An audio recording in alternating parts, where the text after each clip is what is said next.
azizlar, Sharqadalik kanalimiz obunachilari, azizlar, yana bir ish kunimizni chiroyli qilib yakunlab oldik. Xudo xolasa, Akfa ishigrom ustonovka bo'ldi. Samarqand viloyati Nurobod tumani Jom qishlog'iga 12 dona 7000 seriya plastmassa romlarimiz, 5 dona alyuminiy ishlarimiz bugungi kunda ustonovka bo'ldi. Deraza romlarimiz mana uyimiz oldi 3 ta shestigranni tushgan. Ko'rishingiz mumkin. Bir xil ravishda ishlarimiz standart 120 ga 2 yillik 2 tabaqali 11lik alyumin profillarimizdan ikki qavut oynasi bilan tushirib berganmiz. Juda ham mo'shni chiqdi azizlar. Oshqoshlarni 5 tadan qo'yib, katta qulf kalit bilan chiroyli qilib ustonovka qilib berdik. Zakazlar bo'lsa akalar, bemalol orqa shurasir kelishilgan hollarda sifatli qilib chiroyli qilib o'rnatib beramiz.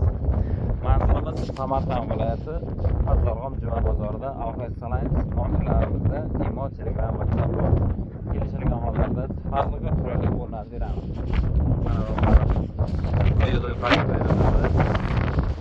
bu tomonda Jomda shamol shunchalikda kuchli, odamni uchiradigan darajada. Mana deraza romlarimiz 1.40 standart 4 ko'z fasonda chiroyli qilib mana tepalarigacha padizlar bilan qotirib, mahkamlab qo'yib berganmiz. Pastlari, steykalarga, podagona joylariga del tashlab. Oynamiz yodoy paket bo'lgan. Orqa tomonimizda ham xuddi shunday 2 dona rom. Mana forchkamiz ham ustonovka bo'lyapti. Zakazlar bo'lsa bemalol aloqa chiqarasizlar akalar. Chiroyli qilib kelishilgan hollarda sifatli qilib yasab o'rnatib beramiz. Mana shunday qiziqarli ma'lumotlar kerak bo'ladigan bo'lsa akalar, kanalni yo'qotib qo'ymaslik uchun bitta like va obuna bo'lib qo'yasizlar. Chunki deganda keyingi videolarimiz bundan qiziq bo'ladi deb umid qilamiz. Hammaga sog'lik, salomatlik.